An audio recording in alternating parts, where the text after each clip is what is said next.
This is the Almost Awakened podcast, a no-nonsense approach to spirituality with your hosts, Brittney Hartley and Bill Reel. Here we dive deep into the wisdom traditions while acknowledging insightful breakthroughs in science, psychology, and human development. Our goal is to explore the good life and the very best of spirituality, no nonsense required. Check us out at almostawakened.org, where you can check out past episodes, make a donation, email us a question or comment, or find out more about the resources we shared. And now, today's podcast episode.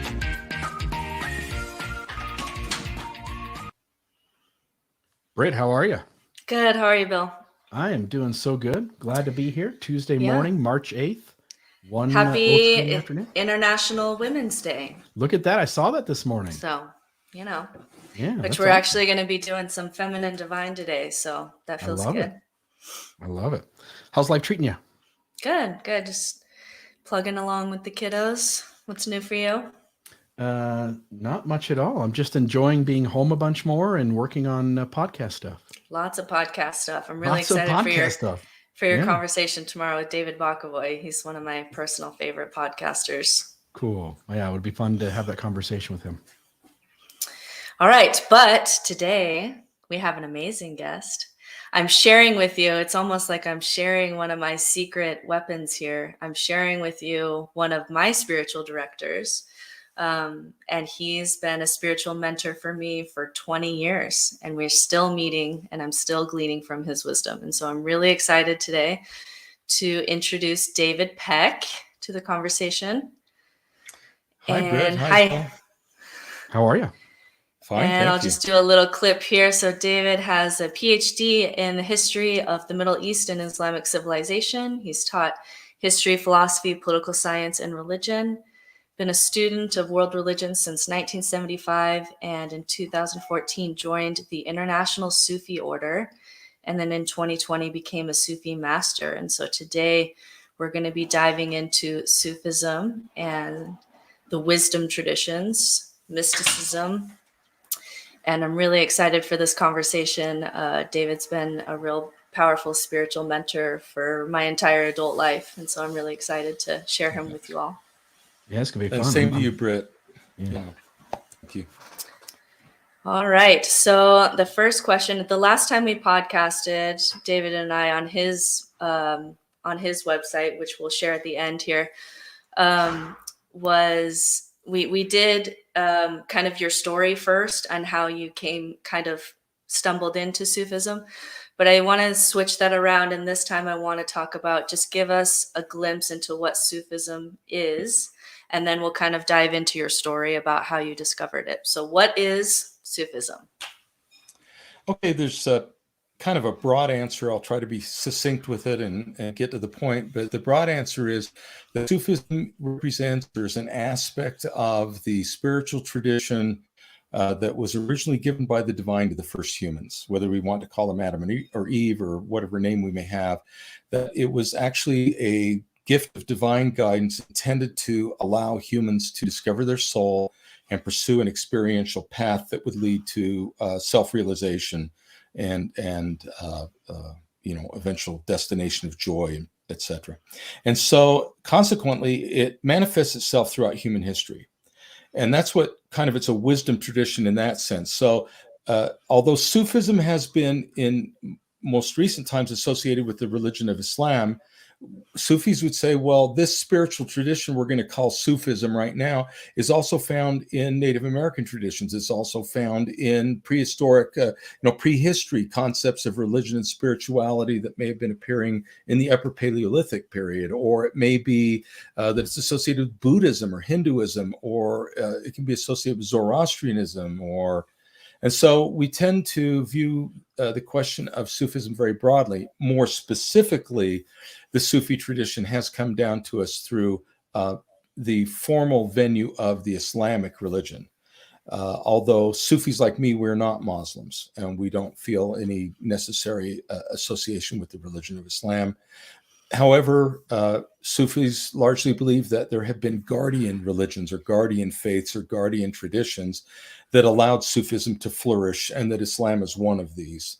And so it's a spiritual path that we believe is a human birthright and a human heritage and a spiritual gift to all peoples, and has been with us throughout time. Okay. So I want to give just some background of I'm remembering as I was giving your intro, I was remembering what it was like when I met you. So I was 17 at the time and I had just enrolled in college, just a curious kid with a lot of big questions. And you were doing the thing that drew me to you is you were doing something with religion that I had never seen anyone do before. You are using it as a tool to do really deep inner soul work. And it was so profound to me. It was so different than my experience with religion before that I just signed up for all of your classes and we went on a journey together. So as I'm asking this question, I'm just reminded of kind of where we started. But my next question was, Sufism is described as a wisdom tradition. So what is a wisdom tradition and how does it differ from a religion? And what is it about it that would, draw a student like me to say, this is different than my religion classes. We're doing deep inner soul work. This is really different. And kind of give us some sense of what that difference is, why that would be so profound for me at that age. Okay. So I was experiencing these same kind of questions when I was young too. And the way I've kind of sorted this out and the way Sufism tends to sort it out is that we're not opposed to any religion, right? Religions have their place and religions do their thing. And there's some very good things that can happen in religion. But the religious approach, to put it in sort of philosophical terms, is that it deals with ethics and epistemology first. Then it deals with being, or what in philosophy you call ontology, last. So that if ethics, the rules, the commandments, if you behave a certain way, then you have to couple that with thinking and believing a certain way. That's the epistemological element of it, right? So behavior and thinking, or we would say orthopraxy and orthodoxy, right? The interaction between behavior and thinking is supposed to lead to some change in being. Well, Sufism and most mystical traditions turn that on its head. The notion is, no, you start with your being, and then your knowledge will be what it should be, and your ethics will be what they should be, because they are coming from your soul. So we tend to view religions as working outward toward inward, or intending to do that. But wisdom traditions and spirituality want to work inward to outward. Frankly, I think that if you look in the New Testament, that's exactly what Jesus was trying to do all the time. He was trying to get underneath the commandments, underneath the teachings, underneath. So it wasn't a question of outward, it was a question of inward. Now, having said that, what we try to do in Sufism then is realize that all of our deepest knowledge comes from experience. And that's what wisdom traditions and mystical paths do, is how do you know something is real or something is true? Well, you have to have a faculty that is real and a faculty that is true to perceive that. And the mind and the intellect is notoriously fickle on that. If you accept certain premises, you end up in a certain place. And so there's always the question of how do you know something is true? And for a Sufi and a mystic, you resonate. Your soul is like a resonator. It's your truth sense. It's your reality organ. So we want to cultivate that organ so that it, so to speak, hears and responds accurately from within. So we don't worry about creeds, or we don't worry about the commandments, yet we often live very ethical lives, and we often have very strong belief, but it should emerge out of our experience. Does that somewhat make sense? So in a wisdom tradition, as a guide, my job is to help you find your soul. My job is to introduce your conscious self, your ethical self, your intellectual self to your soul, which is your eternal self, which is we might call it a divine nature or something like that. And so the God within, whatever term we want to use. So a wisdom tradition is a guide then and it's passed out from student to guide to student, or I mean, guide to student, guide to student, guide to student, or master to disciple. And I form a part of that chain of transmission. So does that make sense? And so we don't have scriptures as such. I have to meet with my student and say, where's my student at? What does my student need? Not here's the plan and conform to it or else, which is what religions often do. Right. So it's highly individualized.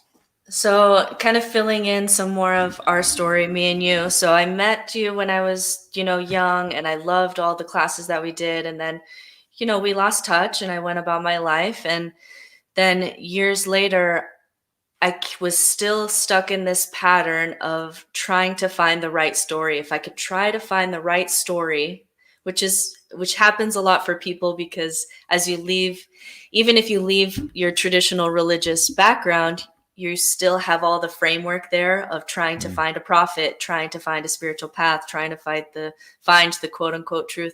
And I kept looking for a story, and I kept looking for the right ethics, the right way to live so that I could figure this out. And I was just stuck there. I kept finding a new story, and then it would crumble, and I'd find a new story and it would crumble. And I was really just stuck. And so I reached out to you and we went out to lunch, and it was really powerful to me to kind of make this shift of going within. And I really appreciated it. Was the first time where kind of a spiritual leader asked me, what's going on within.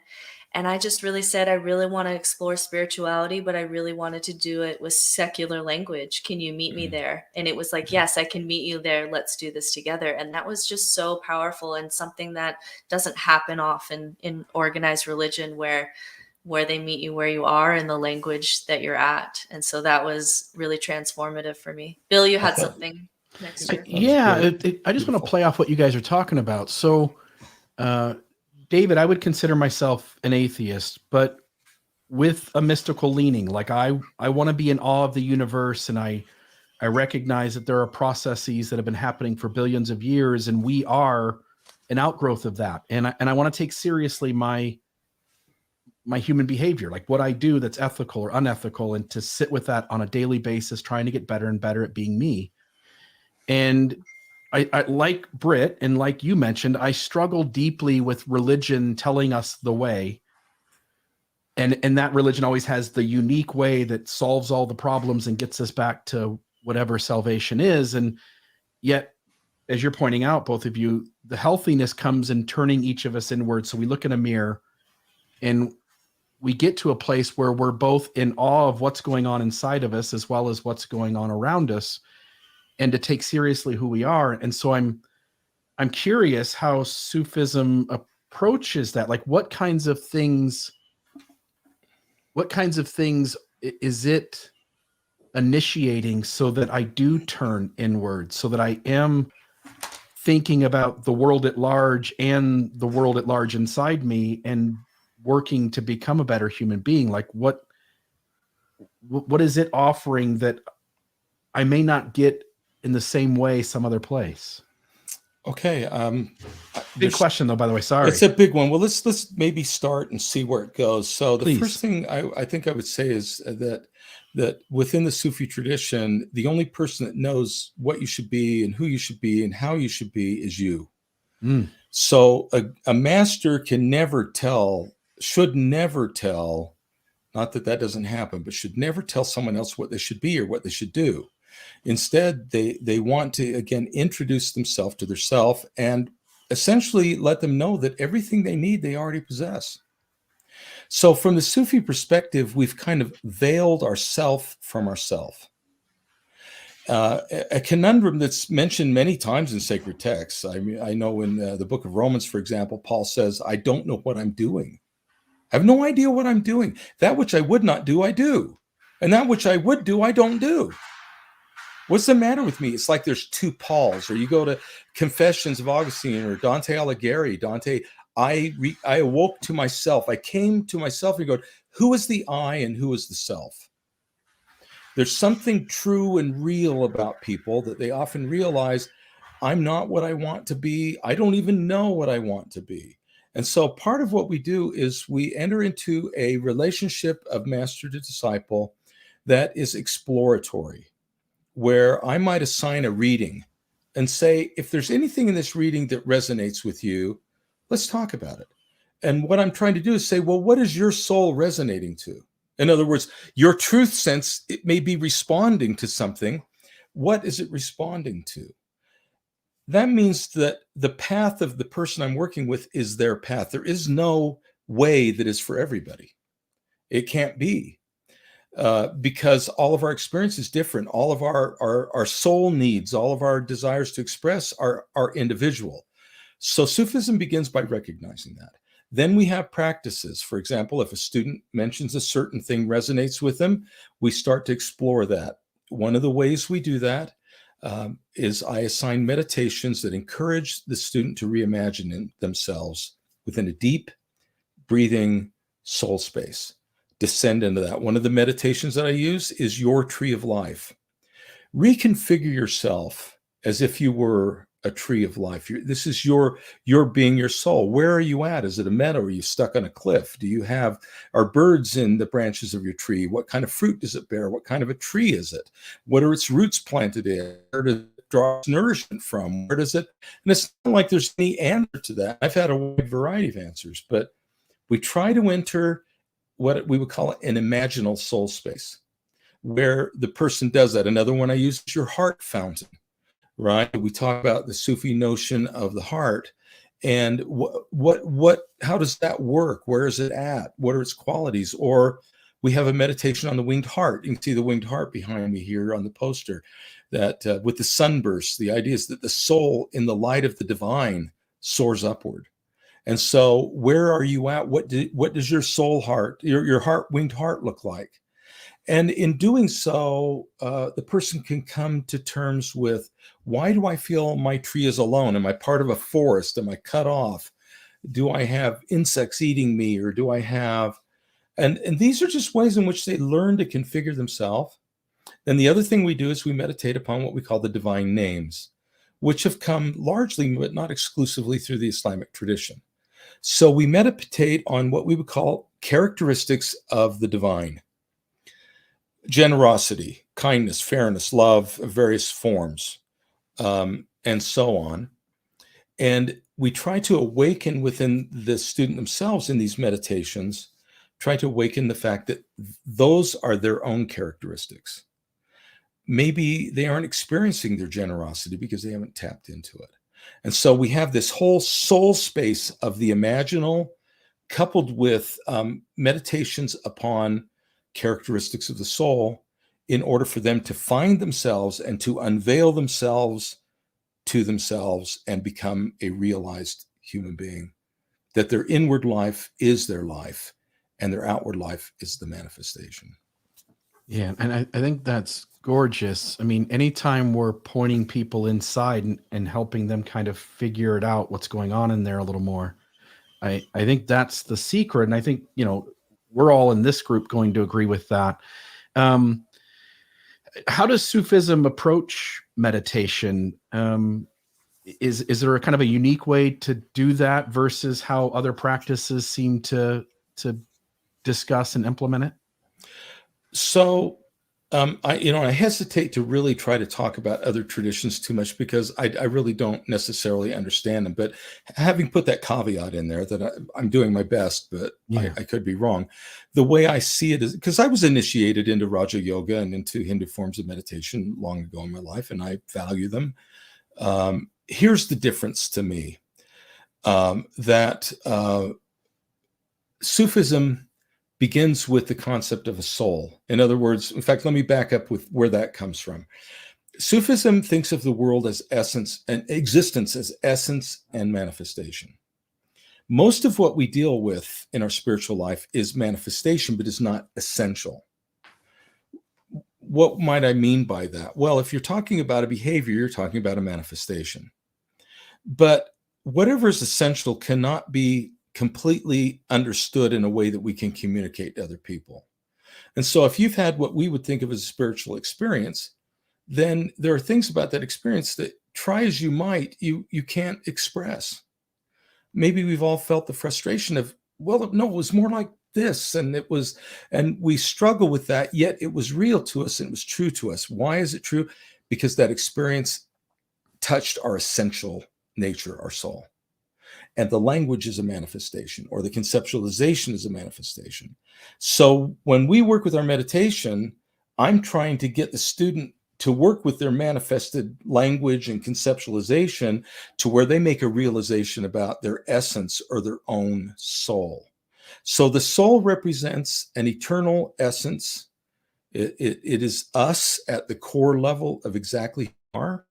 It is possessed of all qualities of every other soul, but their arrangement is unique to us.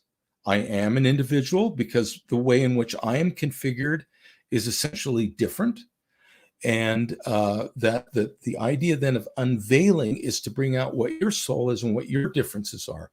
So we meditate daily, and a usual meditation begins with what we would loosely call an invocation. What it really means is we are formulating an intention to seek our essence. So one of these is the invocation my order uses, says, toward the one, the perfection of love, harmony, and beauty, the only being, united with all the illuminated souls who form the embodiment of the mystery, the spirit of guidance. We seek the essence, and we seek the community and the manifestation. Having formed our intention, we usually go into our first level of chanting exercises called Wazifa. And we will chant often what are called the beautiful names. One's assigned often by our teacher, but not necessarily. And we begin to put ourselves into a space where we're going to focus on characteristics of ourselves, our essential self, or of the divine. Then we often have what's called fikr, which is deep breathing, which the breathing itself would resemble other traditions. But this is where I do my imaginal exercises. This is where we create soul space. I think that might be a little bit different. So other traditions have mantras, but we use specific qualities and characteristics. So the mantra is sound. Our words, our names are sounds, and they are important sounds, that would be the case with sacred mantra words in other traditions. But they're also characteristics of our existence and of ourself. And so we try to awaken those, take them deep into breath, open up the soul space and see what happens.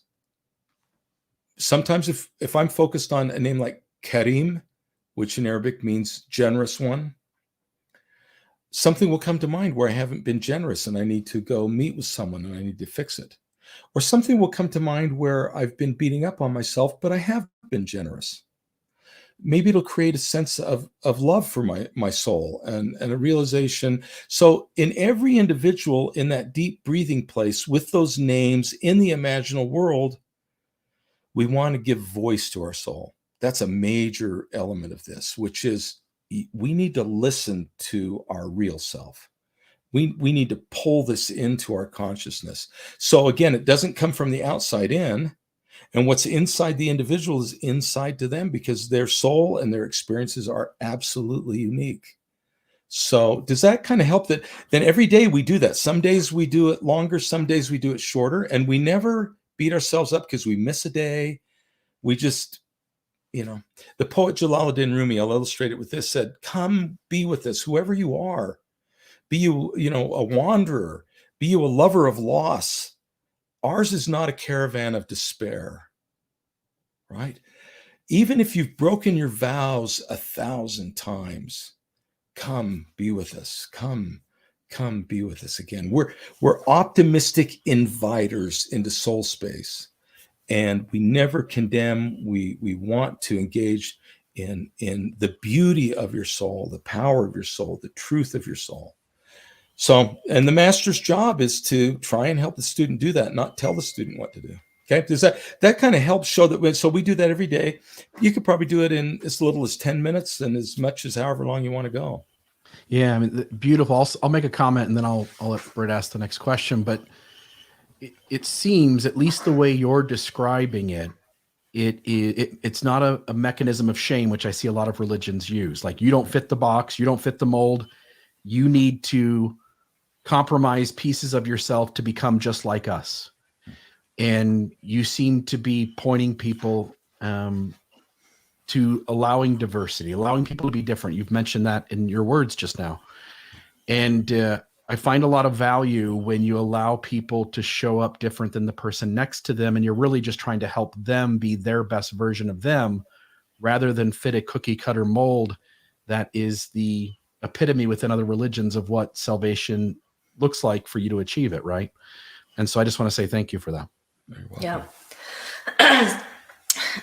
We just had Bart Campolo on a couple of weeks ago, and he has a religious community where he's at in Ohio, and he named it Caravan, I think after, it was after that poem. And that's one of his central, the poem you read was one of his central kind of scriptures for this group that he was trying to do. Anyway, from the point of view of a student, what was really powerful for me was I never had a spiritual mentor before who would just give me something to read, and you had genuinely no idea what would resonate with me and what didn't, right? You had no idea. I didn't know it really either. And so it was this really beautiful relationship of back and forth where you'll assign me a meditation or something to read or something to consider, or I'll say, I really want to study this with you, or I really want to explore this. And we'll do it in the language that I resonate with more. And so when David and I talk, we use a lot more secular language than some of his other students who feel more comfortable with more religious language.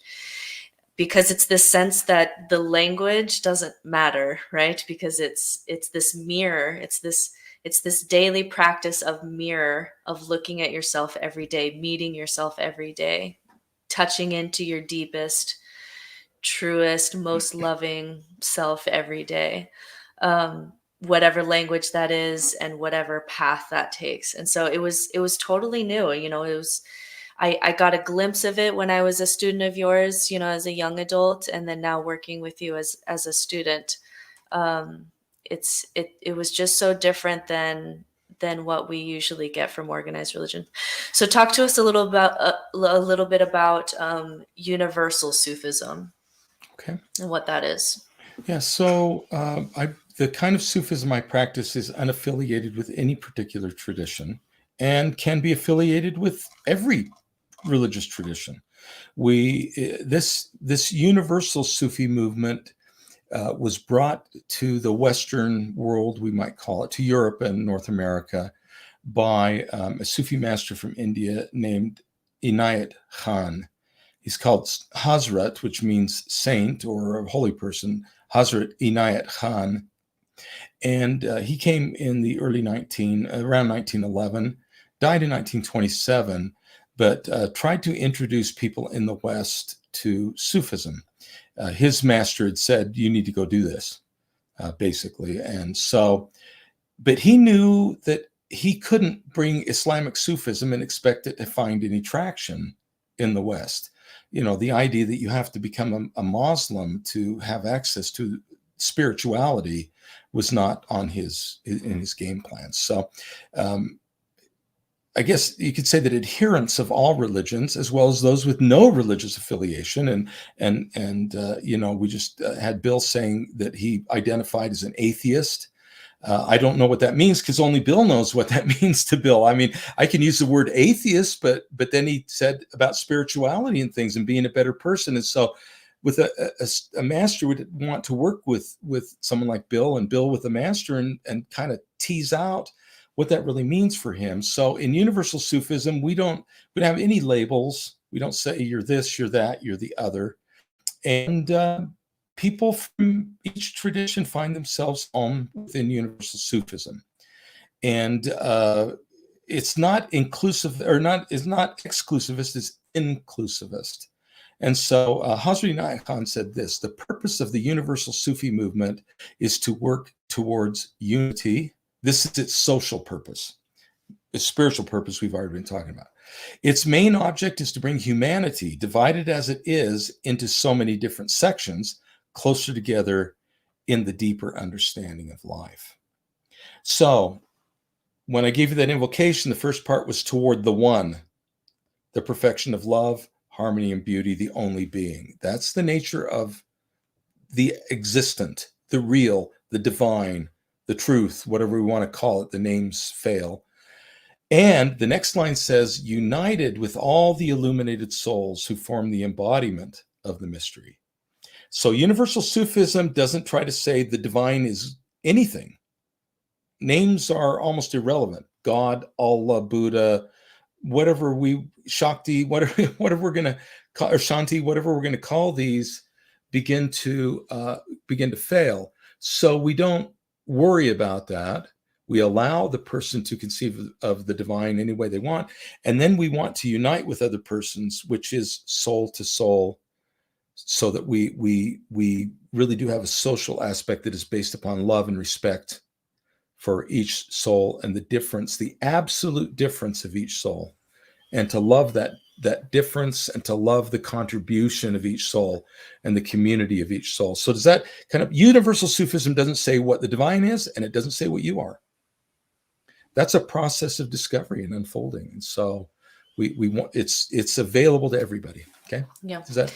Yeah. What I really liked is you've allowed me, this is something that's come up as you've been my official guide here, and I've been a student, is you've really asked me to kind of come up with what the divine is for me, right? Which was difficult at the beginning. It was something that we went back and forth a few times. And an analogy that you and I have been working with is, I really love, people who listen to this podcast know that I'm a beekeeper, and I really love my bees. I really love those dang bees. Anyway, I really love, it's an analogy that came to me that an individual bee is almost nothing. And, they live 45 days. But the hive lives on, and it touches all the flowers and plants in the area, and the earth needs them, and they're so interconnected and they're so important, and they dance, to one another. And the hive and all that the hive does is so much bigger than one individual bee, right? And that to me was an analogy that I could meet when we're talking about something like God, right? And so what I really loved about Universal Sufism is I could come with whatever way that I'm meeting that word, which is for me not very supernatural, but still really beautiful and profound, and still really teaches me things, right? And I could bring that to a Sufi group where we do these meditations together, and I could meet other people with their analogies for the divine, or whatever that is, whatever it is that connects us all together. And we could do these meditations like a tree of life, and mine looked a certain way. When I went into that space, my children were playing on it, and it was safety for my children. That was really what came to my mind as you're working with these symbolisms. Sometimes your subconscious, we know this from psychology, that our subconscious can speak in symbolism a lot easier than it can speak in words, right? Yeah. And so I was able to do all this in community, and I didn't have to accept anyone else's version of God that didn't resonate with me, but I could still be in community with other people. And that was what was really beautiful for me. I'm pleased. It's connected to, and again, by the way, if you want to comment on that, feel free to just stop me, and I'll. The only thing I would say really quickly is please. just very passing. All relationships have to be based upon love. And you could say Sufism is the cultivation of love.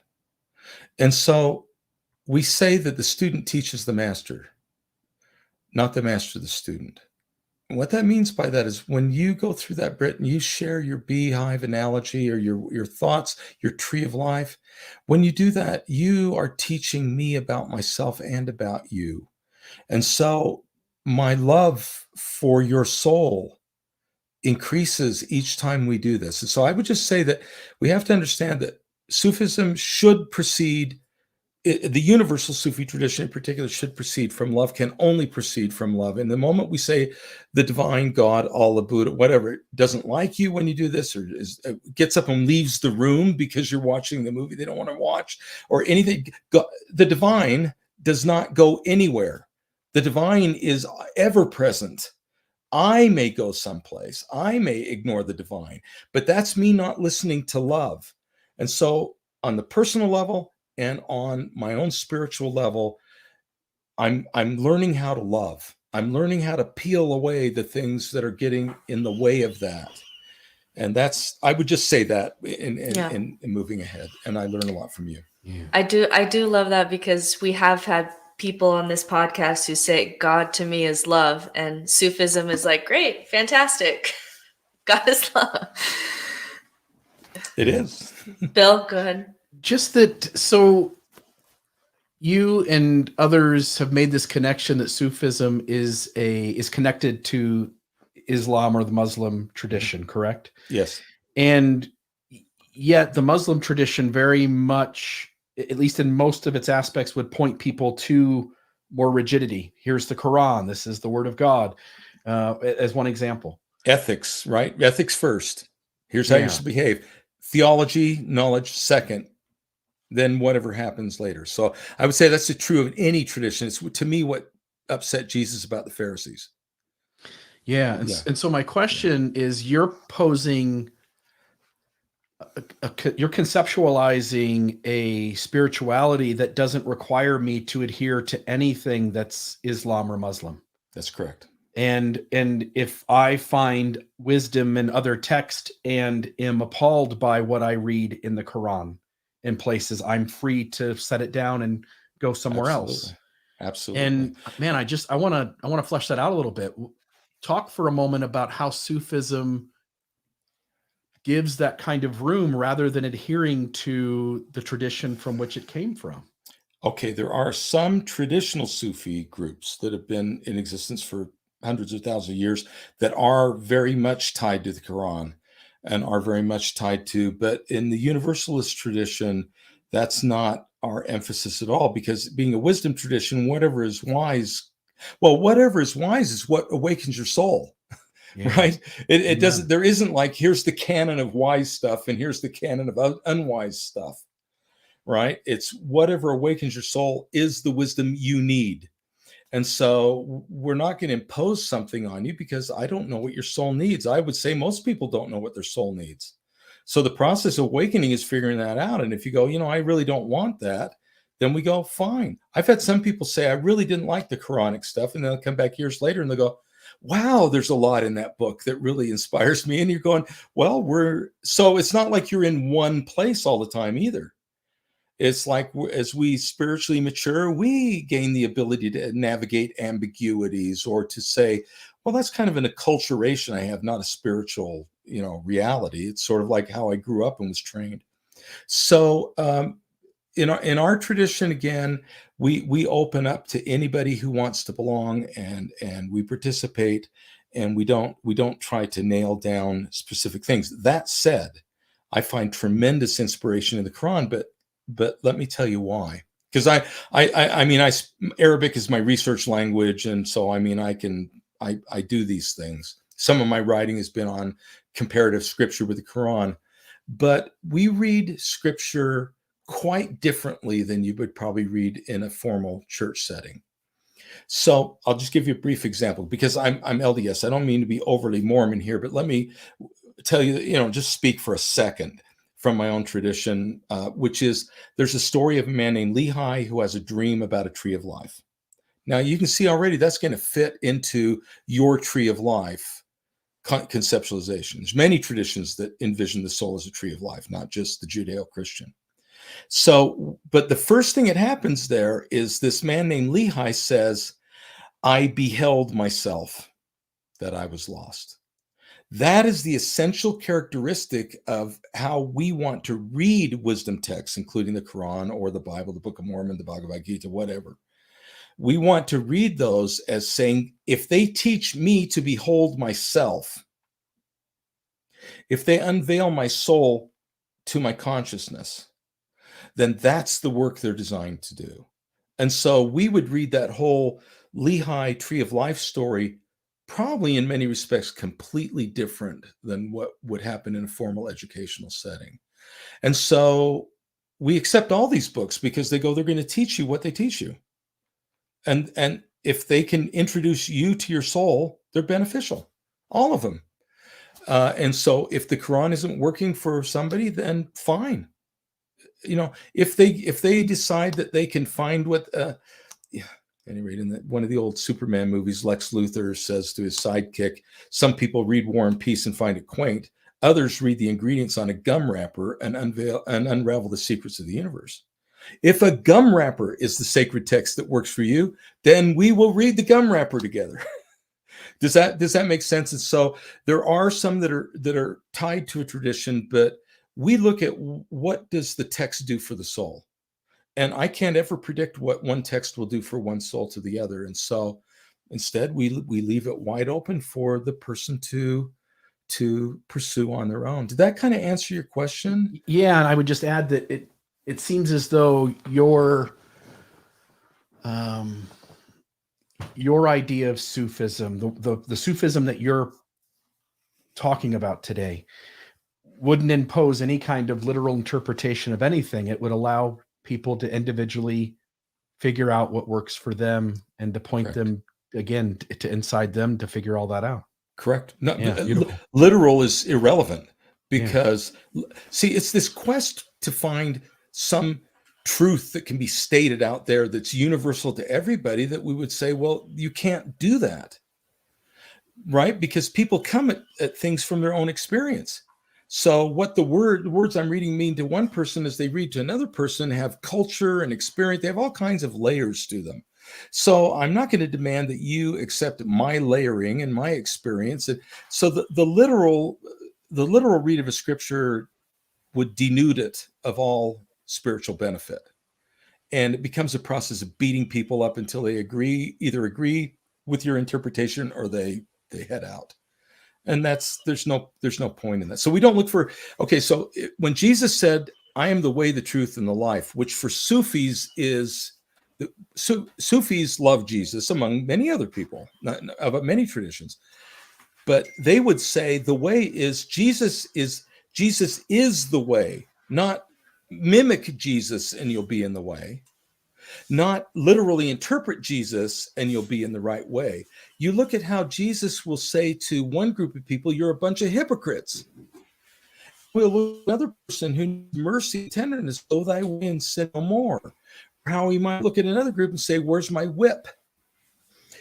The beauty of what Jesus does is that his approach is based upon loving those people and telling them what he thinks they need to hear, and spiritual discernment.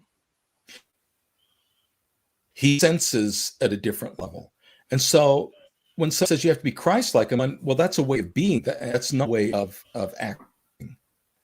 And it's a consciousness. It's not. So a Sufi would simply say, when Jesus says, "I am the way," basically what a Sufi would say is, look how he shows it to us in diversity of his approaches to the people in life as individuals in many cases, sometimes as groups, Pharisees, etc. But anyway, I would just pause on that for a second and say that even if we were to literalize Jesus's words, what's the point? Second comment really quickly is oftentimes religions will not only say, Jesus said, "I am the way," the religion will say, "and I'm the only one that can tell you what that means." You see, so it becomes a power relationship. Does that make sense? In other words, not only did Jesus say that, and literally, as if the King James Version has any literality to it, but we could take what he's saying literally, but then we make it a power relationship. I'm the only one that can tell you exactly what that means. Love relationships don't do that. Does that kind of make sense? So literalism doesn't work for us on many, many, many, many, many, many levels. And it reminds me Sunday of two school things. the other day. Go ahead. Oh, I'm sorry. I was just saying, No, in Sunday school the other day, and a Sunday school, and we were reading the New Old Testament. And someone said, "Well, from the apocryphal book of whatever," and I just turned to my wife and I said, "I think the whole Old Testament is apocryphal." We don't know where any of this really came from. So I was going to say, why be literal? So I just want to finish with that thought. I'm sorry to interrupt you, Britt, on that, but finish with that thought that literalism is a chimera. It's an illusion. It's a delusion for some. It doesn't exist. Okay, I'm done. It reminds me of when I was a student, and I didn't have a sense then. I'm just a kid really, but we were doing, we would read the scriptures together in class, or Dante's Divine Comedy, or whatever the text was. It really didn't matter what the text was. in history class, whatever. And we would always be doing deep soul work with it, right? And then I'd go to my religion classes and I'd think, wow, I really love this. Maybe I just really want to get into religion. And so I'd go over to the religion classes and I didn't understand why. I really thought I was broken. I was like, I cannot do these religion classes. I am banging my head on the wall. This is not awakening my soul. This is just making me angry.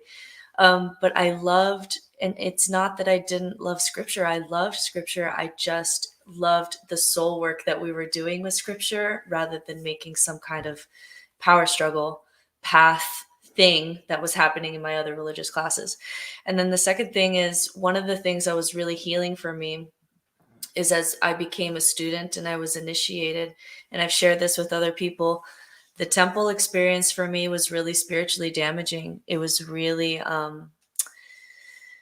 it was just traumatic in many ways. And some of that is because of the power thing, right? And what you have to do as a woman in order to kind of find your voice in this place, in this temple, in this system, and how much you have to kind of quiet your soul, because your soul is, not resonating with some of this. And so for a long time, that a kind of ritual or sacred places or teacher-student relationships, way too traumatic. Like I was way too triggered. And so something that was really healing for me is to redo a kind of spiritual relationship where it was based on love and not power, was very healing in and of itself, without all the cool stuff that we got to do. Because it was really healing to see, oh, this is what a religious ritual looks like when love is the driving force and not power forcing me onto this path, right? Yeah. And so there was a couple women here who have had pains from patriarchy. And so to see kind of what a teacher-student mentor, a healthy teacher-student mentor relationship looks like in the realm of spirituality it can heal some of those really deep wounds. And I know that that's been true for me and some of the other women in the area who've undergone the same thing, because patriarchy can really damage a lot of that. When you speak of power relationships and loving relationships, I think I would invite a person to read the sayings and doings attributed to their tradition's core personality in Christianity. Go back and see what, for example, Jesus did, or go back and try to understand Muhammad as love in his life rather than power. A lot of times when I go into a religious setting, they want to deal with a personality like Jesus. It's about power. And I'm going, that's not how I read or understand what's going on there. It's more, I would encourage people to reconfigure maybe their engagement with these religious personalities based upon love. Is that maybe responsive to what you're talking about? In other words, we want to buy out of the power relationship altogether. So my notion is the only authority that you have in your life is your soul. There is no other authority. And it annoyed the people of Jesus' day, for example, if you take his example. He speaks as one having authority. And I'm going, well, what else is he going to do? Because he wasn't quoting other people and using power, saying, well, some religious figure, pick who it is, a preacher or a mullah or whatever, they said you have to do this. Well, that's a power relationship. Instead, a lot of what's happening there is an invitation to find your own authority. Sufis call it the book of self. We are writing a book, and I'm writing it every time I experience, every time I express. I'm writing the book of self. If there is any judgment in my life or beyond my life or someplace, what am I going to use as a standard of judgment? The only thing I have is myself.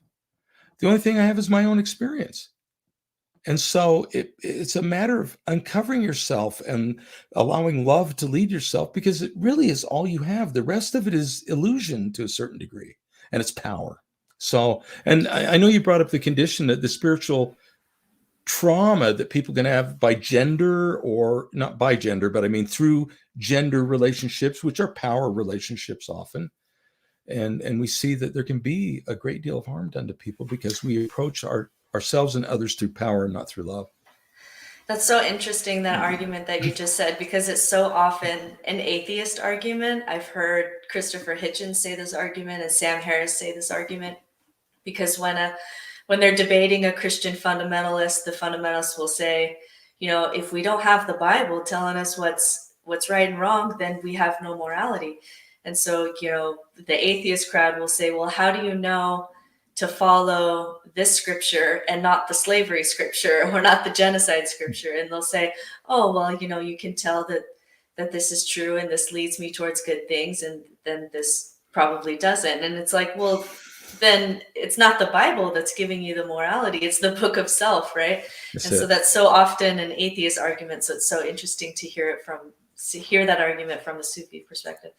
So let's move to just kind of tell us your story about how you got into Islamic studies and found Sufism and what it kind of did for you. So kind of go through your story now that we kind of get a sense of what Sufism is. Well, yeah, historically, I would at least say Sufism is in its current manifestations. So I grew up on the Wasatch Front. I was born in Salt Lake. I grew up mostly in Orem, Utah, with a 3-year hiatus in Tempe, Arizona, and came back, lived in Sandy, Utah, moved to Idaho in the early 1990s, taught at BYU, Idaho. So, I mean, I've existed in sort of this Mormon milieu that would determine a lot of my perspectives and things like that. When I grew up as a young boy, I misinterpreted the name of the state of Israel to mean like it was the state of Israel in the Bible, the kingdom of Israel. And so I had this kind of politicized conceptualization of the Middle East and of Islam and these things that I sort of inherited. And I actually remember watching parts of the 6-Day War on the news, and Israel was beating up all the Egyptians, et cetera. And I'm going, that's the hand of God Almighty. I mean, this is, and of course, the truth of all these things, no matter what perspective we take, is far more complex on all sides. But getting away from kind of that, when I was in high school, we did a Model United Nations, and my school was a larger school, Brighton High School. I think I had over 700 people in my graduating class, and we could take on bigger projects. We were assigned every Arab nation, and I was given the PLO to represent as observer status to the UN. So now I had to go learn all this about the other side. And as I did, I realized how little I understood and how much I had inherited. And as I did that, I began to fall in love with the Arab Middle East, its civilization, its culture, its achievements. And that's launched me on an investigation of this. Then when I went to serve an LDS mission, I remember in my own little heart saying, God, if you want to send me someplace, I will go. I want to be a servant. I want to learn how to be a servant. But if you could send me to some place where this civilization had been, where these people could be found, who I'm learning to love, I would like that. And I was sent to the Seville, Spain mission. I was sent to the only mission in the world in which I was in the heart of what had been Islamic for over 700 years. And I learned to love the Moorish influence, and I learned to love. So then I came back from my mission. I got my bachelor's degree in history. I studied Arabic. I studied Arabic in Tunisia for a short time and things like that, and moved down that road and have a master's degree in Middle East studies. And then I have a doctorate in a PhD in history. So I've pursued that degree. My PhD was in economic history. I did mortgage banking, of all things, in the Middle East. So, I mean, it was like, who cares? I realized one day, I could go, I don't even care about this stuff, really. And so I began to gravitate back toward religious studies before we met, and really went back into my Sufi studies. I've been studying the great Sufi authors all the way along this educational path. But as I did that, I learned how to speak about it at BYU, Idaho, which for me was quite a trick. How to advocate a spiritual path without falling afoul of certain values and measures that were in place institutionally. But I tried to do that at every chance I got, to introduce students to themselves and to allow them to express themselves and have their own ideas about their spirituality. And I pursued that path. And then lived in Egypt in 2004 and began to work with Sufis more in the Egyptian scene. My wife and I lived there for a while. And then I had a Fulbright Nehru grant to lecture at the University of Delhi in India in 2010 and 11. And while I was there, I said, I want to meet South Asian mystics. I was introduced to a dear friend named Salman Chishti, who is a master of what's called the Chishtiya order of Sufis in Ajmer, India. We became dear friends. And then he took me on a whirlwind tour of the great Sufi personalities of the world. He introduced me to my current master, Shabda Khan. He introduced me to Jonathan Granoff, a Sufi who runs the Global Security Institute and who writes speeches for Nobel Peace laureates, and so on and so on. I just found myself being introduced to this world, and I wondered, what am I supposed to do with it? And the answer came back, you're supposed to serve and love with it. That's what you're supposed to do. And so I was initiated formally in Istanbul, 3 a.m. with the Blue Mosque lit up all in the background, and had a beautiful initiation. And then as I worked with my master, Shabda Khan, who lives in Marin County, California, near San Francisco, as I worked with him, some of my students, when I went toward retirement at BYU, Idaho, came up and said, you've talked about Sufism. I need this in my life. I don't like myself, or I have whatever they would call it, things like same-sex attraction, or I don't know who I am, and I go to church and I feel like I'm wrong. I'm just wrong. You mentioned kind of broken. I feel like I'm broken and feel like I'm wrong. And I want you to be my Sufi master. And I'm going, I'm not a guide. So I talked to Shabda about it. And he said, we should have made you a guide a long time ago. And then did the initiation so that I could take on my own students. I committed to the ethical path of our order, which is to always respect the soul of the other person, to always put them first. And since then, my life has been filled with loving and joyous relationships from all over the world. I just got back from California in a new student in Bakersfield, and it's just been a constant enrichment for me. So that's kind of my path academically, my path in terms of Sufism. So I always studied Sufism, but I wasn't a Sufi. And until I became a Sufi, I didn't get it, right? That's what I'm talking about. The intellectual assent to the value of Sufi principles is quite different than the experiential path of becoming a Sufi. And that's where the true beauty kicks in. Is that answered? I have a question for you, a question that I've never asked you, which is kind of fun. Your journey reminded me a little bit. Bill and I have a mutual friend who runs a Thoughtful Faith, Gina Coleman, and she ended up kind of finding her spiritual home in the community of Christ. Mm-hmm. Just this powerhouse, feminine. She's got a degree in theology and just this amazing powerhouse of a woman. And she really wanted to kind of redo her baptism. So she went and she kind of went out with a woman. It was like the middle of the night under the moon, and did a kind of ocean ritual that was meaningful to her, between her and Jesus. I don't know. It's not my experience, so I can't really speak to it. But the reason I bring it up is it was really sacred for her. And she ended up receiving some discipline for it because specifically LDS discipline or correct. Church of Christ? Yeah. LDS discipline. Okay. And so I'm curious, because the initiation, it's not a baptism, but it gets a little sticky as far as who has the power to do these sorts of things, right? If you were to ever receive church discipline for being initiated in a different spiritual path, would that anger you? Would that hurt you? Would you just shrug your shoulders and say, this is what institutions do? How would you react to that? Well, that's a great question. And if you proceed from the path of love, you're going to arrive at a different answer than I would have arrived at 10 years ago. I would have been horrified to be disciplined. I've had in the LDS tradition these what we call callings that involve me in exercising judgment toward other people, and they always disturbed me. And I always wanted to find out as much as I could about the person and what they were going through, rather than here's the principle, you violated it, you're in, you're out, you're up, you're down, you're whatever. I felt uncomfortable with those, although I had been involved in several. And so how to apply that to myself? So here's what I've transformed into. I have talked with my wife about this and such.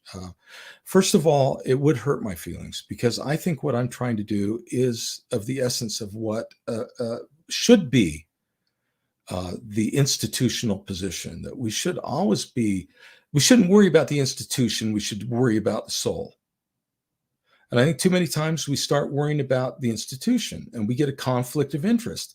I might say to myself, well, I'm doing this discipline because that's what needs to happen for this person's soul, which is not a Sufi thing, right? Because I'm going, I don't know what needs to happen to that person's soul, and I ought to be there with them. If they want me there with them, I ought to be there with them, not kicking them out or whatever. And I'm not trying to over criticize. I'm just saying for me, but it would hurt my feelings, and I would hope that that I would be able to shoulder those feelings. I do have feelings about it, but I have talked with in my church, a bishop. I've talked with the stake president. They are people I know. I tell them what I do. I tell them I initiate people. Here's what's involved in the initiation. Here's what's not involved in the initiation. It doesn't say anything about their faith or their religion or their commitment. That is their decision to make completely. And I don't think I say anything that undermines their faith or their commitment or their tradition. I don't tell them what to do in any respect, let alone it breaks a commandment or whatever. That's not my job. And I think I'm in a pretty good place where I'm at. Now, if I move to a different place, I might find a different experience, because we kind of pretend that everything's one institution, but it's not. You know, I had a dear friend who had a particular situation, taught at BYU Idaho for a while, and had worked out with the bishop how to deal with the family situation, how to deal with a spouse that had resigned from the church, and how to be qualified to teach at BYU Idaho ecclesiastically. And it was great with that bishop. Got a new bishop. He was terminated.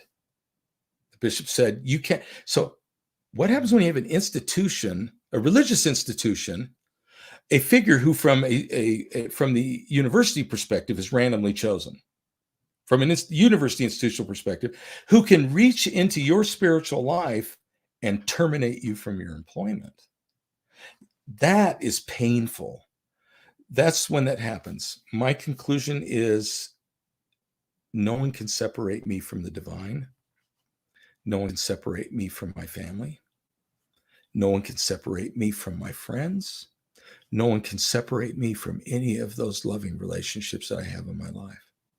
But if someone insists that they can do it, well, I guess then they think they can do it. But the truth of the matter is, I value my religious life, but I can't control what other people are going to say that life should be. And I've come to terms with that. Is that helpful? Yeah, that's interesting. Someone commented on the side here, and I think it's a comment that we should address, because I think other listeners are going to have this comment too. The comment says, "I don't feel that spirituality needs to have initiation to be legitimate." Right. So let's reframe this and talk about what is it about initiation that is different than legitimizing. The initiation is mostly, I believe, for the guide, more even than the student. Because when I have initiation with a student, for me, I view it as my commitment to their soul. And I view it as forever. If a student doesn't like me or gets angry with me or says, I don't want to have anything to do with you, or leaves or whatever, in my heart, I still am concerned about their happiness. Not as I see it, but I hope they're happy in the way they feel. So I agree that the initiation, it isn't even really required.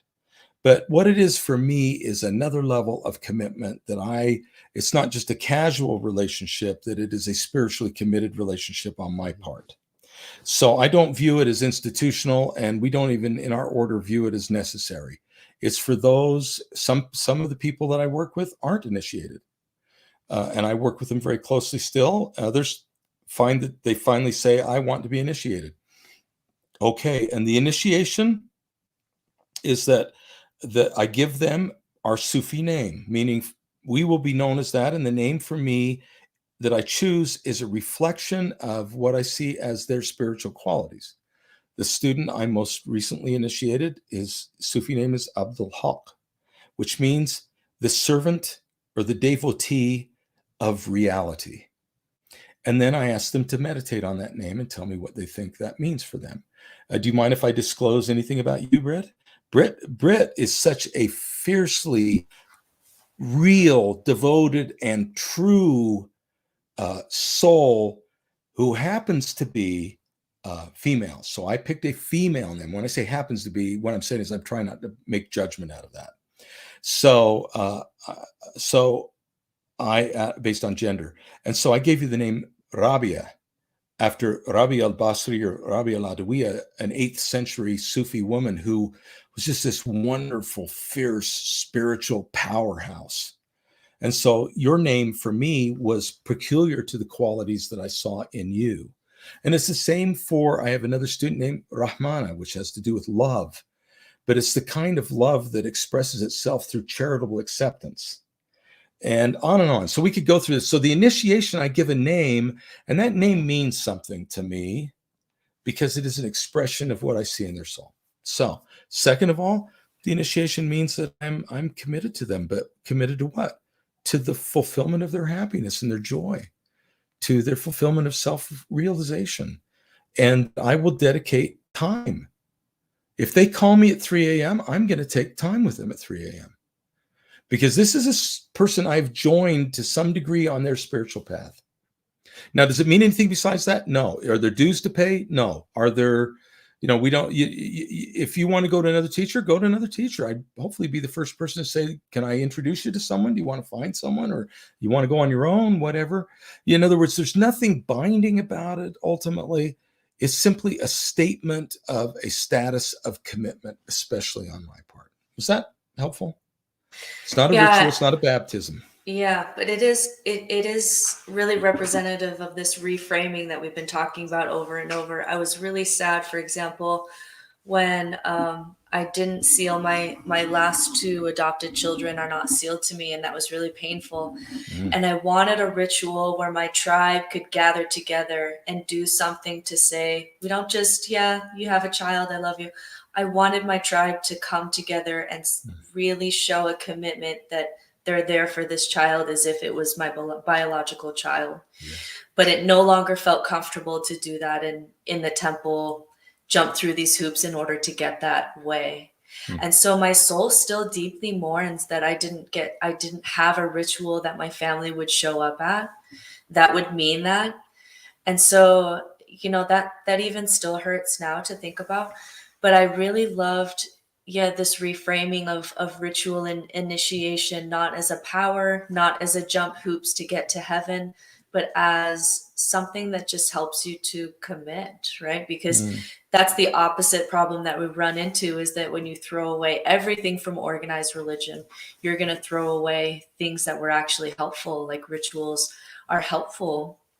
Committing to each other as human beings and holding hands on each other's path, that's very helpful. But if it's only been given to you in this power dynamic, then you're going to throw away a baby in the bathwater there, which is why I really wanted to go into that question. Bill, did you have something there? Yeah, I wanted to put up another comment from a little bit ago. And I want to ask a question off of it too. So we can answer this question, and then I want to ask one, which is, this version of spirituality seems like something I'd like to look further into. Is there literature on universal Sufism that would be a good introduction? And then if you'll follow that up by speaking to, does Sufism have a mode to collect wisdom? In other words, books with quotes or stories that perhaps do it the way you're showing, which is not to tie it directly to any specific religious text, or in other words, if I want to be a secular Buddhist, which I'm actually very attracted to, although I don't consider myself that per se, but there are places to go to learn the concepts of Buddhism and the wisdom that's been shared over centuries without an allegiance to Buddha and that as a religion. How does Sufism handle wisdom and collecting it? And then I'll let you answer this question on the screen first. Okay, so I think it's a great question that's being asked here. Where do we turn for things? Let me make a generic observation on the question from the wisdom tradition perspective to begin with, which is most wisdom traditions are going to involve a guide-student relationship. And we find this whether we're looking at early Chinese concepts of spirituality. I'm a big lover of the book Zen Flesh, Zen Bones, and it talks about that, or the yogic tradition, in which you have your guru and etc. And so most wisdom traditions have a transmission that is in a highly personalized form, if that makes sense. In other words, the first observation would be that the tradition isn't full, complete, whole without the individual engagement. Does that make sense? And so when we read about it, it gets put into words, and words are always dicey. So it's not, Sufism really isn't very much, not that this person's suggesting it in a question, I don't mean to say that, but just make the point, it's really not a do-it-yourself kind of project. Let me tell you why. The main veil, if we were to say the great veil over our soul to ourselves, could be given the name ego, a construct that we use to avoid traumas and to assert ourselves in the world. And it's not necessarily what a psychologist might call the ego, but it is this sense of I-ness that we create for a variety of reasons, many out of traumas or all sorts of things. And so if we do a self project, what we are doing is putting our ego in charge of finding our soul, which involves dissolving the ego. Right? The only way to find your soul is to dissolve your ego, so to speak. And so you're putting your ego in charge of getting rid of your ego. And so most wisdom traditions say you need a loving, caring engager there who can help you along that process. So that being said, the guidance, individual guidance, is at the core of these traditions. I think you could look at several books on the subject of Universal Sufism. One of the books that we use as a kind of a manual is called Physicians of the Heart. It's written by my master and a number of other people with my order called the Sufi Ruhaniyat International. It's part of the International Sufi Universalist movement. It does use a lot of reference to the Quran and to Arabic because that's the tradition it came out of. But there's nothing in any of those references that means you have to believe in the Quran or follow it. It can be reinterpreted and applied in any degree or any method. There's another couple of books that might be very helpful. I'm just looking around at what ones would be maybe the most accessible to us. Well, I'll give you a book that all Sufis love. Any of the poetry of Jalaluddin Rumi is highly instructive from a Sufi. It's very instructive. In fact, Rumi never wrote his poetry down. It was always copied by disciples, right? Because he said, when I'm in this place giving this poetry, I don't really even know what I'm doing. I'm just kind of a conduit for something. And so reflection on the poetry of Rumi is a good idea, or the poetry of Hafiz, the poetry of Shabastari, or the poetry of Ferdowsi, or the poetry, there's all these books that are exceptional sort of manuals. And most Sufis look at the Masnavi or Mathnawi, it's called, of Rumi as a Sufi book and a Sufi guide. There are some other books that deal with Sufism in a more academic sense. Syed Hussein Nasr, Nasr, who is a Sufi that teaches at George Washington University, or did teach, he may be retired, wrote several great treatises on Sufism that are more academic. You could read Anne-Marie Schimmel's The Mysticism of Islam, although it deals with it more broadly than Islam, is kind of like the handbook of the history of Sufism. If you consult Fons Vitae, F-O-N-S, new word V-I-T-A-E, publishers, they have a whole section on Sufism. It's among the most excellent books you could read on Al-Ghazali, Ibn Arabi, these powerful Sufi personalities. The Islamic, what's another one I'm thinking of? So you have Fons Vitae. There's a number of publishers that are going to, Classics of Western Spirituality from Polished Press. You can read about like early Sufism. You can read about, I was just looking at one of those books just now, and I think it was called The Early Sufis. Those are all very good books. The one, though, that is a manual of how to be a Sufi is Physicians of the Heart. So is that helpful? Yeah, you're muted, Bill. Yeah, Physicians of the Heart is a great place to start. I know Thomas McConkie refers to that book a lot. I feel like he's doing with Buddhism and Mormonism with what you're doing with Sufism and Mormonism. There's some similarities there. We've read that book together, by the way. I've been in Thomas's house, seeing his beautiful wife, all these wonderful people, and we're reading Physicians of the Heart together. And so that shows you how. He refers to it a lot. We cross boundaries continually. We don't think of them as boundaries. Right. So before we run out of time, I'm going to skip a couple questions because I really want to get to this question. I think it's really important, and I'm going to kind of take a minute to set this up here. One of the things that's really beautiful in Sufism is a really beautiful sense of the feminine divine and working with it, not just for females, but for everyone, right? And it's something that came up that I've been thinking a lot about as I see clients, mostly female clients. And I'm going to read something as I set up this question here. This is from the book Wild Mercy, which is a book about female mystics across history.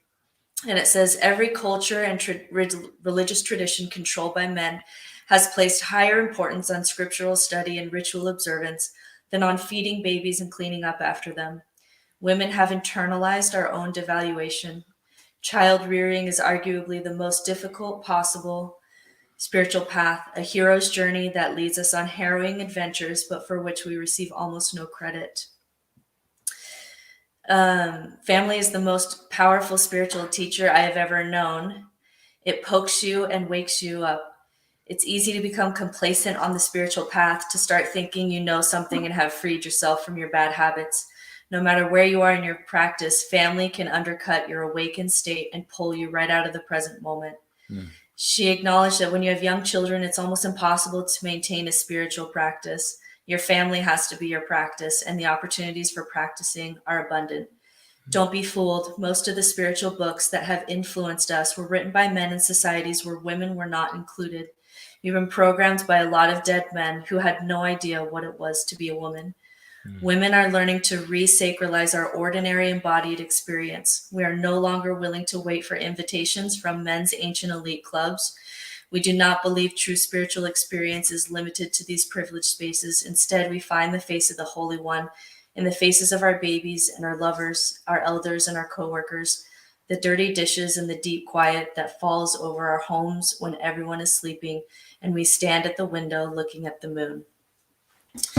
So the reason I want to share that is because every week we have some kind of spiritual guest, and I get comments and messages from women who say, I really loved this. This really resonated with me, but I'm not a spiritual person and I don't have a spiritual practice because I'm home with my children. I get this every week from women.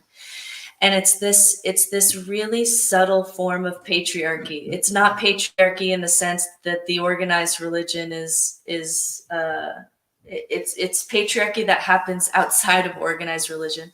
Because even outside of that, some of the wisdom traditions or the holy books from the wisdom traditions, they're still written by men. And so it's this internalized message for women that a spiritual practice is sitting on a mat for 20 minutes, but ritualistically creating a dinner for the people that you will love and wiping off your counter the same way you wipe it off every night is not spiritual. That's just expected, but that's not a spiritual path. That's not spirituality. And so when I talk with women literally every week and I say, what does your spiritual practice look like? They'll always say, well, I should meditate, but I don't. I should read more, but I don't because I'm too tired and I'm taking care of my kids every time. And so speak to us a little bit about how Sufism really talks about the feminine divine and how it really values kind of the embodied female experience as a spiritual path. Well, this is for me a very daunting thing to attempt, but let me see if I can approach this in a way that is fair and equitable, reasonable, insightful, caring, God willing, so to speak, wise, right? That perhaps something worth saying. So let's begin with this, which is the Sufi conceptualization of what we call the soul. The Arabic word is nafs, literally means the breath. Whatever we call a soul knows our essential nature. Remember, we talked essence and manifestation. Our essential nature has no gender, has none of these manifested or constructed qualities, whether they're cultural structures or biological structures, etc. And so every virtue or characteristic or power or that belongs to one soul belongs to all. It's just the uniqueness lies in the way in which they interact with each other and interact with our experience. And so when we talk about the sacred feminine, maybe this is a good analogy. Instead of talking about yin and yang, we want to talk about Tao, because yin and yang are manifestations.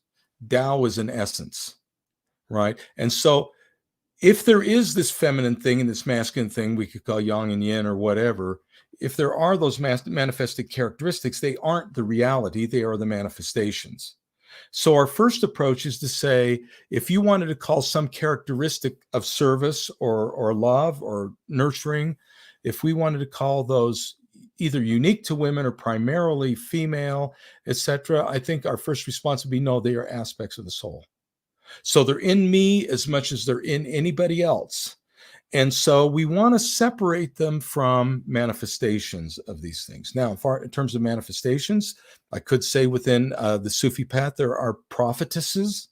There are many female Sufis that are very important, although, again, because of the considerations of public life and the way societies are organized, mostly men, but many of our great Sufis have been female, etc.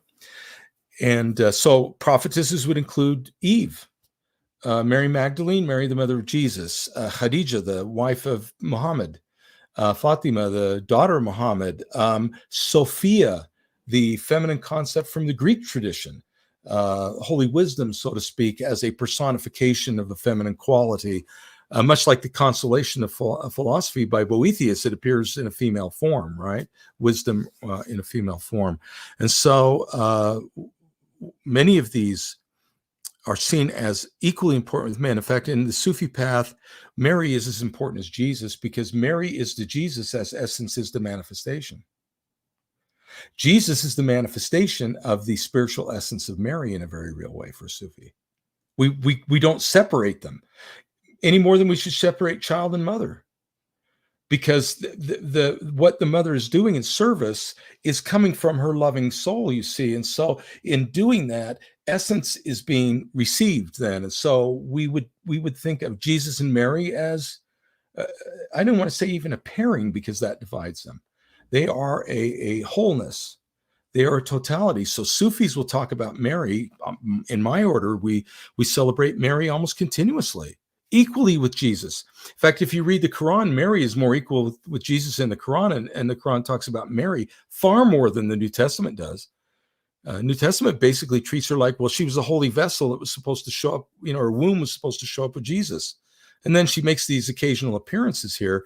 In many of these other sacred texts, the women are much more prominent. Now, that doesn't mean the societies that use those texts haven't reconfigured them patriarchally, but you find in the text that beauty and that truth and that meaning.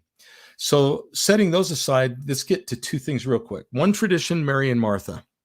I remember when I was studying medieval history, I read some of the treatises on Mary and Martha from the New Testament story of Jesus toward the end of his life, when he's in Bethany in their home, and Martha's saying, can't you help me, Mary? Look, I'm doing all the service. Right? I'm changing the diapers. I'm fixing the meals. I'm washing the dishes. I'm setting the table, and I don't get to sit at Jesus' feet. And then, of course, the comment is Mary has chosen the better part. Now, I think I totally disagree with that. The way they were viewed in what I was reading is that they were a whole, that all of us in our life at times serve others, and at times we pursue our own spiritual welfare. And they treated Mary and Martha as one was day and the other was night. One was living an external life in the day, the other was living a life of contemplation at night. And so they had to be balanced with each other, even as the saying attributed to Jesus said, for now it is called day until the coming of Son of Man, for mankind to perform its labors, because the night's coming, and you don't work in the night. You think, you feel. So the moon associated then with contemplation, the sun with activity, etc. But they saw it as a balance.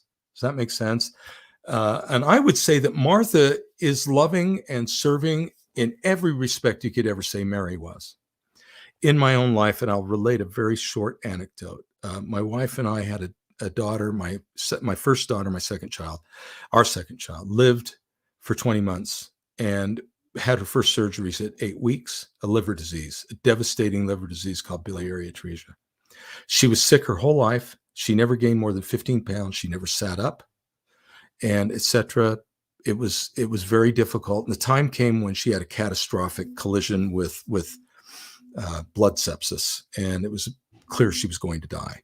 And we were approached by doctors to have a transplant. You need to decide if you're going to put her on a transplant list. And this was in 1984, early 1984. So liver transplants were like comparatively recent and very difficult and harrowing to the recipient. So I went to lunch with my wife, Rachel. And of course, I think I'm Mr. Masculine Dad. I have to fight for my child until the end. It's my job to give them every chance to live. This is my duty. So my love was very much this, I will stay the course. I will, etc. In this outward manifestation, if you will. And then my wife, who had the powerful insight of a mother, said to me, I thought you loved Elizabeth. Do you love Elizabeth? And I was devastated. I started weeping. How can you say, after all the months in the hospitals, out of everything we've been with, how could you ask me if I love Elizabeth? And then she said, hasn't she been through enough yet? Hasn't she suffered enough? And I realized I did love Elizabeth, but not in a way that I needed her as mother to teach me to love Elizabeth. And that was, in a very real way, I didn't want Elizabeth to die because I didn't want to face my own grief. But she was thinking of Elizabeth suffering with that new liver and all the anti-rejection drugs and then probably in all likelihood dying anyway. And so the voice of maternal love reached out from her and into my soul. And I realized that my kind of patriarchy dad thing, as powerful and as beautiful as it was incomplete.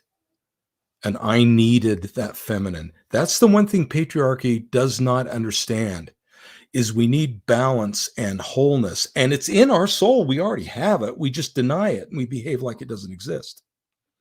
So from the Sufi perspective, we not only should welcome women into our fold, we need women. We need everybody. We need every voice that can come to this and bring that wisdom. So I hope that's helpful to you to understand that the path needs to be one where we look at the soul, not at the manifestation. And when we do, we can peel away the differences between us and learn to love completely. Yeah, and I think it's really important. It was really empowering for me as we were reading. We've read various, feminine scripture and various things to reclaim my home life as a spiritual path, which really, for whatever reason, I just missed it. Like I just didn't see it. I didn't see it because it's just not modeled in our society that that's a spiritual path. And it's so funny to me that men will go off to a retreat in India for 3 weeks and they'll get so praised. I sat on a mat and I worked with dissolving my ego. Right. And it's just like, oh, wow, that guy really knows what he's doing. Right. And then women quietly with no praise every night are cleaning up feces with their bare hands with their mind screaming because they're so sleep deprived, and they have to choose in that moment love for their child, even though their body is angry and they're, it's just chaos, and you're cleaning throw up on the floor in the middle of the night and no one's watching. And we're going to praise the guy for going on a vacation to India and not see that the female cleaning up throw up. If you want to talk about dissolving your ego, I went from being a history teacher, and then I had children, and I'm cleaning up body fluids that I didn't even know existed. And if you want to talk about dissolving your ego and choosing love, women do that all day, every day. And yet most that I meet have no idea that you can claim that as spirituality. Can I make a brief comment on that? Please. One of the reasons is that almost all of my experience is within a woman's experience, especially, right? But not all of a woman's experience is in my experience. And so as a result, when I talk about my experience, it's just going to probably exclude a woman's experience for a variety of reasons, mainly because I don't do things or go through things that females do, either biologically or socially, and let alone in a family with children and all the rest of it. And so I need to learn to shut up and listen to this other perspective, because it's going to inform me. It's going to help make me whole, because I'm incomplete. So that's one observation. The second observation is it's easy to talk about the stuff that happens with men. You can write it in a nice little tight paragraph, and you can wrap it up and say, oh, I went and sat on a mat for 3 weeks and became spiritually enlightened. But how do you do that with the daily life of an active mother with children? Yeah. So that's my response. Bill, you have something to add there? No, I mean, I don't want to get lost in the weeds here, because I think we'd all be on the same page addressing something like this. But I want to put a comment up. I'm sorry, but I don't buy into this. This sounds like 60s hippie stuff. I'm just expressing my opinion. Hold to the rod, but it's okay to go into the large, spacious building and blend Sufis with it. It's obviously coming from the context of someone. It feels like, anyway, maybe I could be wrong. Feels like somebody coming from inside orthodoxy, within the faith that we all participated in, at least at one time, and to some degree still do, at least in your case, David. I guess I just want to speak to it, which is everything that has been magical in my world in the last 5 to 10 years has come by me letting go of the dogma of what others handed to me, and by diving deep into myself and figuring out who I was, or at least how my outward behaviors represented who I was, and what I wanted, how I wanted to show up in the world. Right.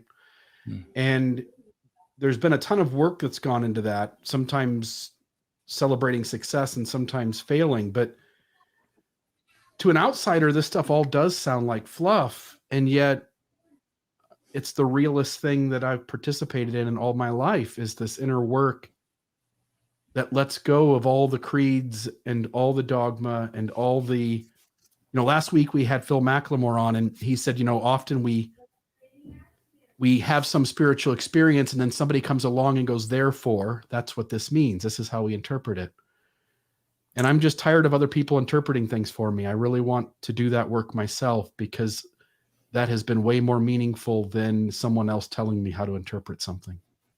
And I get that. If I could maybe just respond briefly and say, just invite people to wonder about this, because my understanding of the great and spacious building concept is these are people that mock other people in their sincere efforts to hold to the rod, so to speak, or to follow a path, or to not get lost or not drown in filthy waters. If I have said anything that has mocked another tradition, if I've said anything that has made, laughed at another tradition or another person or another soul, I should learn about it. So if any listener loves me, they should reveal that to me. The path of love is also one of saying, have you ever thought about how you treat other people? Or have you ever thought about, I noticed this about you. Have you thought about it? And so I guess my only response to a large and spacious building concept would be, if I've behaved like I'm in the description of that building, I would appreciate it if in whatever form, anonymously or in any other form, someone would tell me I'm a mocker or I'm a jeerer or anything else. Instead, I agree with you, Bill. I found tremendous fulfillment. I pay my tithing. I go to my meetings. I don't like binary dichotomies myself. And I don't think there's a dichotomy between these people are rod holders and those people are large and spacious mockers. I think we all have troubles with these issues. Sometimes we are firm in our commitments, and other times we do mock other people. And I hope I haven't really done that. But if I have, love would be not merely a rejection of what I'm saying, it seems to me. And I'm not trying to take on the commenter. I really am not.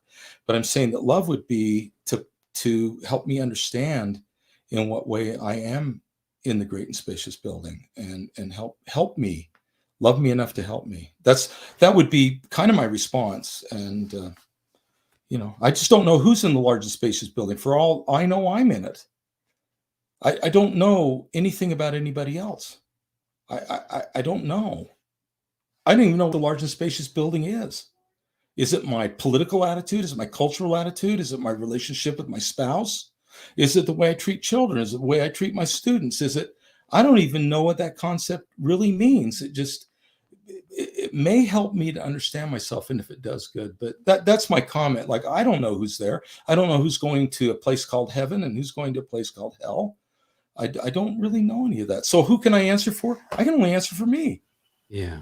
It seems like it's all arbitrary constructs, right? Like it's all drawing lines in the sand and trying to create us and them.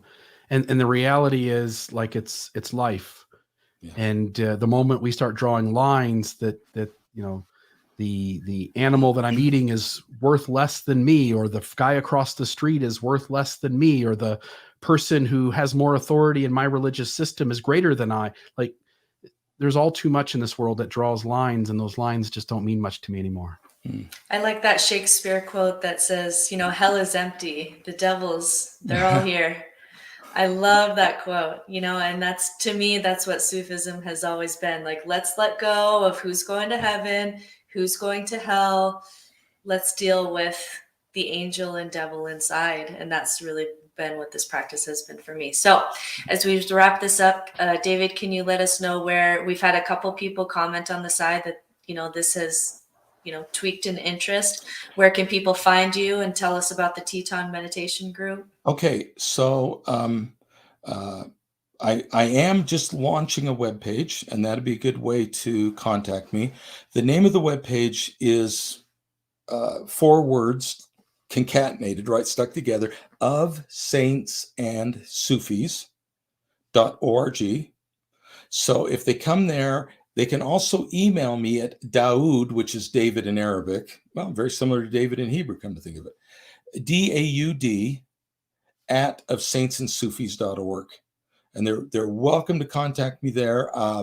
I can leave information with you also if you want. I don't know if you post things to websites, but those are 2 ways to get a hold of me. And I would encourage that. Is that enough?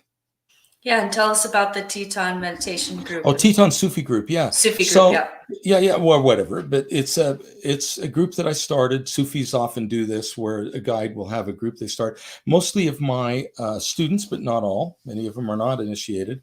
And in that particular organization on Facebook, if someone sends me an invite, David Peck in Rexburg should come to me. My picture with this hat on it is on the Facebook. So if they go look for David Peck or David D, that's my middle initial, David D. Peck, I'd be happy to respond to their invitation. We do have some group rules of how to respectfully communicate and that sort of thing that you can expect from a Facebook group. And I post things, other people post things. I do group meditations. If someone would like to have a group meditation or anything leading up to even a workshop or whatever, I'd be happy to try and schedule that with people, and they just need to contact me. So did that help? It's just, so Teton Sufi group is just a bunch of us who want to talk and learn about each other gather, and I try to give a message once in a while, and other people say more important things than I do, and they get to benefit from that, right? So it's just a meeting forum. It's a sharing forum. That's perfect. That was it for me. Did you have anything, Bill, before I wrap up?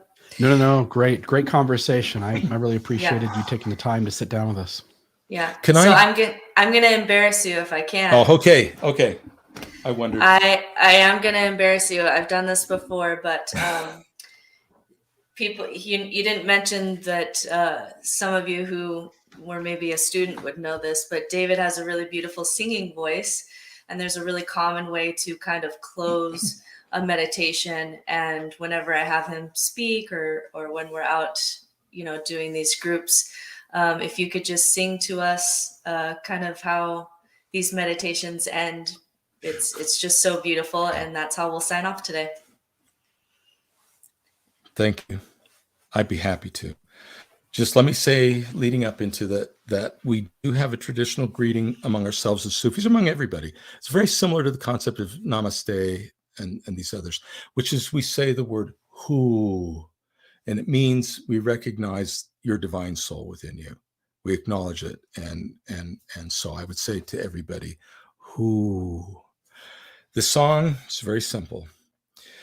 May all beings be well. May all beings be happy.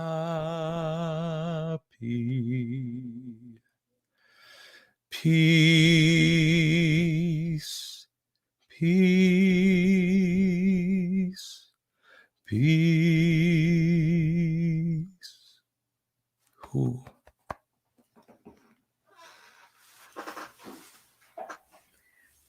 Bill, you're muted, but thank you. Thank you so much, David. Appreciate it. You're welcome. Thank you. Thank you for having me. Okay. If anything else? No. All right, we'll end with that. This has been another Almost Awakened episode.